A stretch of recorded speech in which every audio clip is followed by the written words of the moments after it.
वो सामने से लोको पायलट हॉर्न बजा रहा है, इस साले हटने को तैयार नहीं है। अब या तो इनके ऊपर ही चढ़ा दो।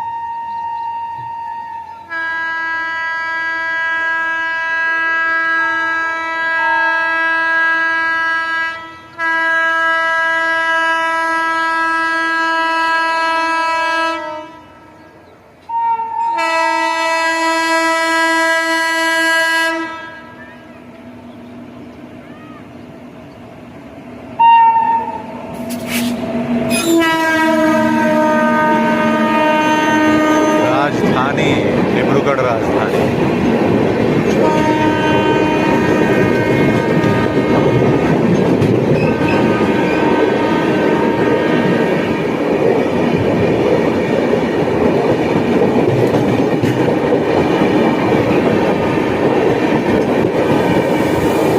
नाम पुराना रह गया यार।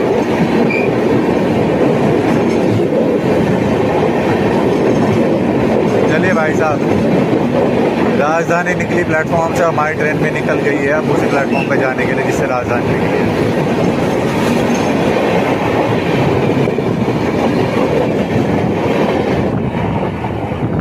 तो इसका मतलब था कि जिस प्लेटफॉर्म पर हमारी ट्रेन को लेना था उस पर राजधानी आई हुई थी।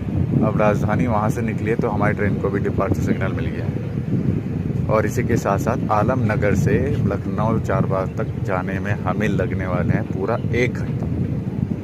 5:25 पर ट्रेन आई थी आलमनगर और लगभग 6:25 पर ही पहुंचेगी ट्रेन चारबाग। देख लो भैया, 5 किलोमीटर के लिए 1 घंटा।